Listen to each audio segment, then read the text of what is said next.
Hey, everybody. Welcome to episode 1 of the Courage Formula. For those of you that don't know me, I am Cindy Donaldson. I'm a serial entrepreneur, live full time in my RV traveling. Welcome to Tilly. You're sitting in here with me. And I'm also a certified high performance coach. My mission and vision in life is to inspire others to live their life by design. And I do that by working with companies, CEOs, teams, and individuals. And I like to think that I talk the talk and walk the walk. I have completed my bucket list. I have done all the things that I want to do before I die. And one of the things that is on my list is to bring this new podcast to life. And I'm just going to be raw. One thing you're going to learn about me, I'm incredibly vulnerable when it comes to sharing my story. I like to think that I show up very authentically and hope that it inspires others to do the same. So, I had a previous podcast. It was called Entrepreneur Masters, and it was very successful. I never set out to be like a top podcaster or do anything like that. It was really to share entrepreneur stories that I had personally, and I interviewed other people in hopes that, if you were a brand new entrepreneur, if you're thinking of being an entrepreneur, the stories would help. And it got to a point where I was like, I got kind of bored with it. Another thing about me, I have ADHD. I was diagnosed late in life, and I tend to love to start things and then I get bored with them.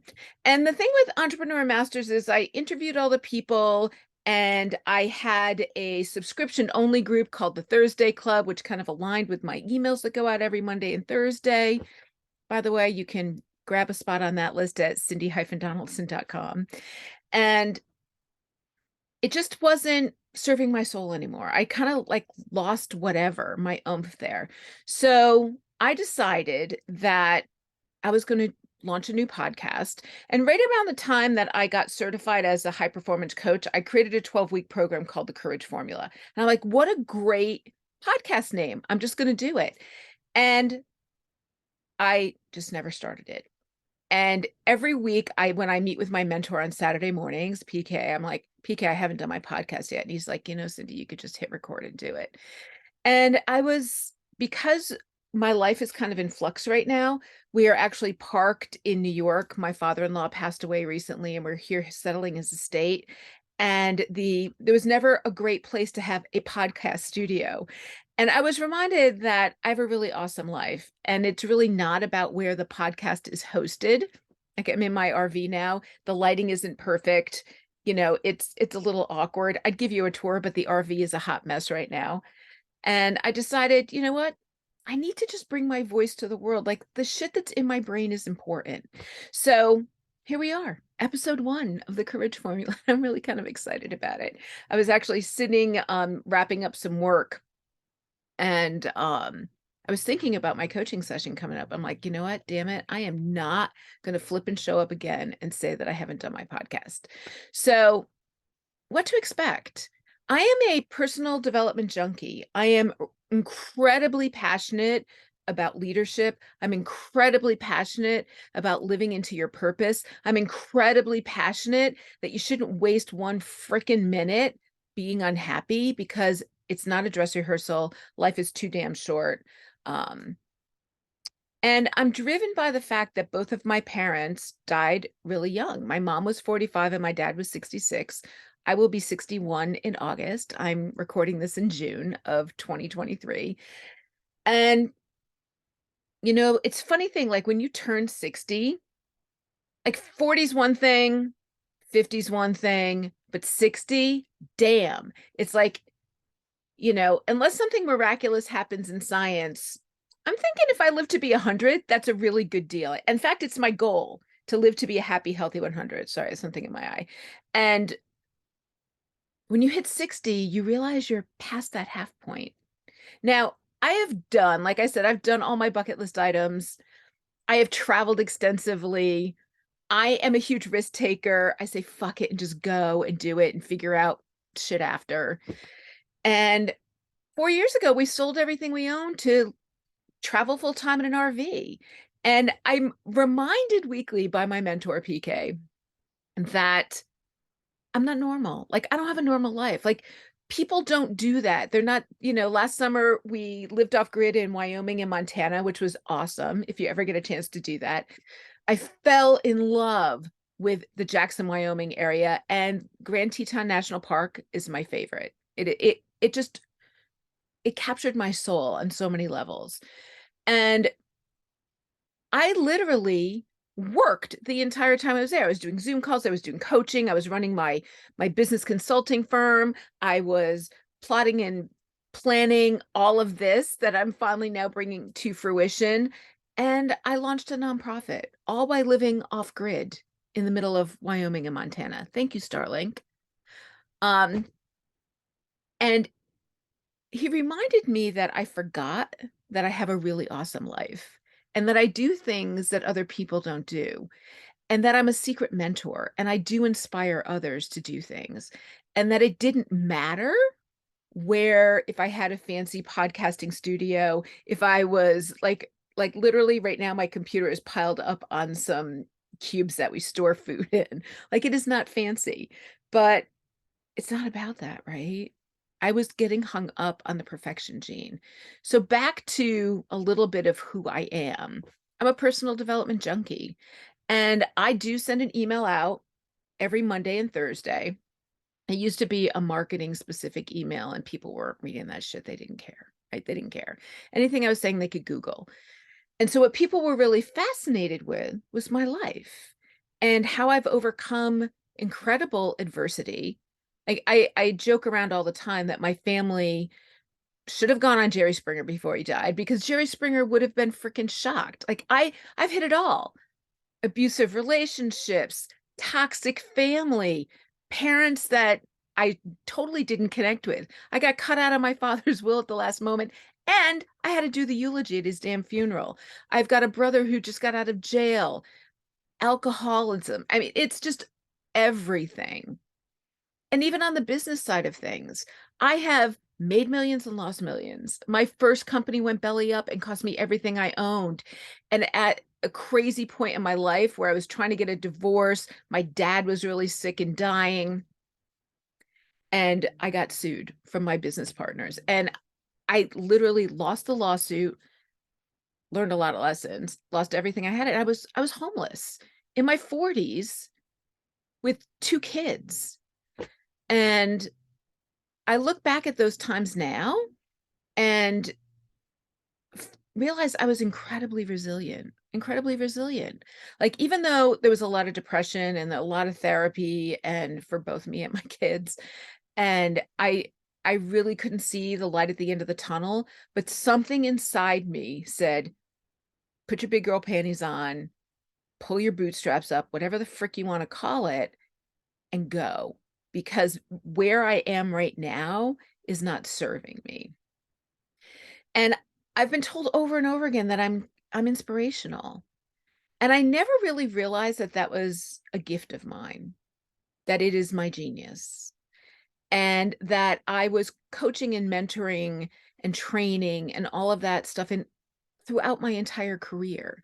And yes, my business consulting firm is very successful. It's earned multiple 7 figures. I can do it, but it is not my purpose. It is not my passion. I still have clients there, and I love those clients dearly. And I'm incredibly choosy about the clients that I work with. Like, I only do that work for people that appreciate me, that I can bring value to, that can afford me, and that I really love. But this is my purpose. This is my passion. And I am just excited to kind of finally share my genius with the world in a way that I should. So this past Tuesday, I did a workshop for the Connecticut Bankers Association. I was part of their Aspire Leadership program. And I talked about how to lead from the inside out. And the 6 hours we spent talking, which I did not prepare for, by the way. And I was honest with them. I'm like, this is the first time I'm doing this.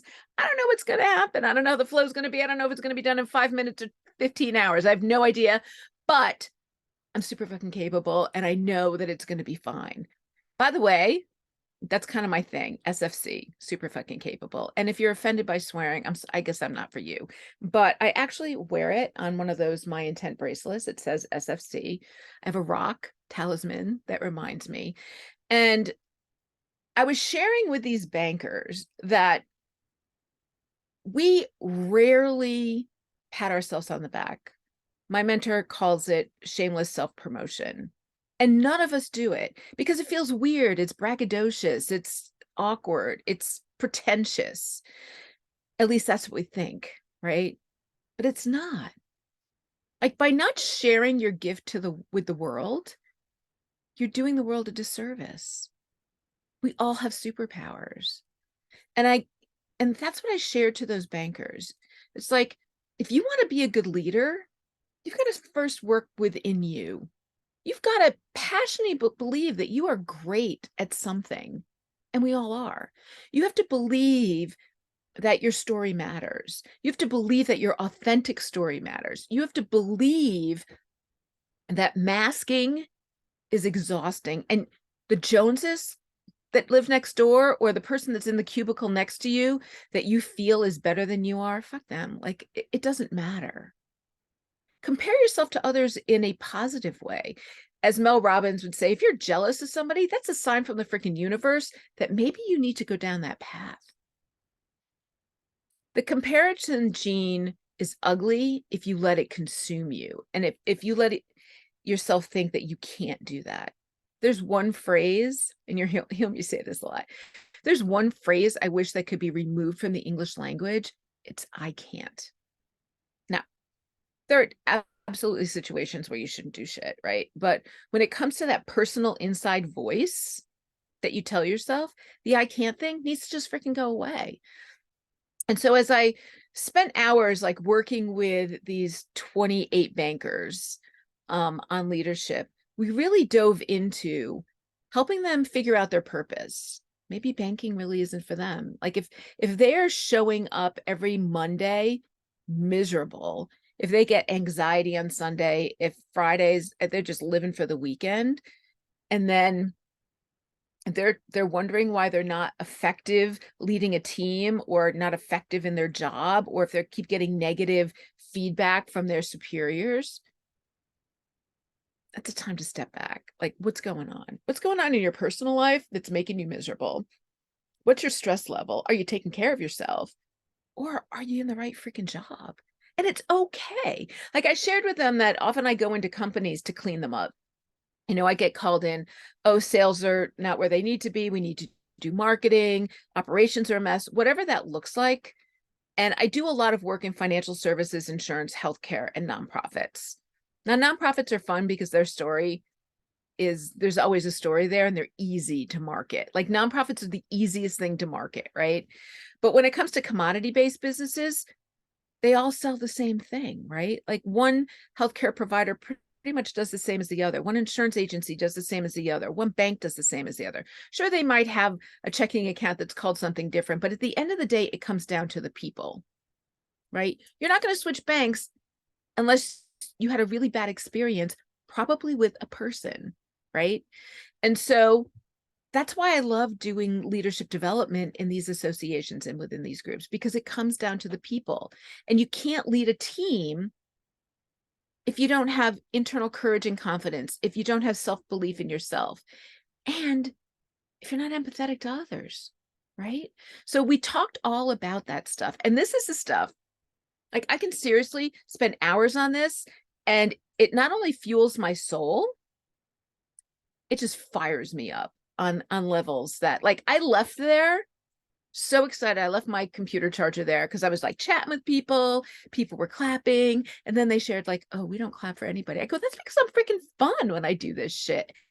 And I walk the walk. Like, I am so passionate about the subject matter. I have such deep belief in myself that I can inspire other people, and deep belief that this shit is important, and that life isn't a dress rehearsal, and that I made them go around and tell me what was on their bucket list.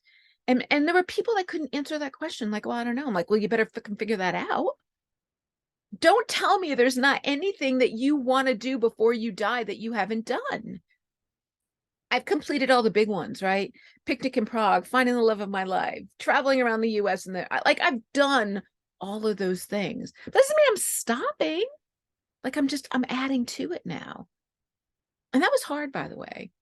Like, when you it's kind of like if for any of you runners out there, like I'm a retired marathon runner. So if you know that training for a marathon like consumes you, and you bitch and moan through the fucking 20-mile training runs, and if you're a back of the pack slow runner like me, those things take 5 hours. Like they take a long time. And you're out there by yourself, and your feet hurt and your legs hurt and your brain is just fried. Like you're done. Yet when you cross the finish line, you're like, when's the next race? When's the next race? And it's almost it's kind of like the day after Christmas or after you open all the presents. It's almost like this, or the wedding day, right? It's like all this hype and all this preparation, and then it's gone. It's gone. That's how I felt when I finished my bucket list. And I'm like, shit. Then I created another bucket list and I finished that one. And then I did another one, right? And then I decided it's like, okay, I'm just going to have a running list. And I'm going to do a whole podcast on this because it's important. The secret to the bucket list is not just writing the shit down on the bucket list. It's actually assigning a date to things on the bucket list and then making the plan to get them done. Right? It's one thing to say, oh, I want to buy an RV. I want to be like you, Cindy. I want to buy an RV, sell everything in my house and hit the road. Oh, pick a date.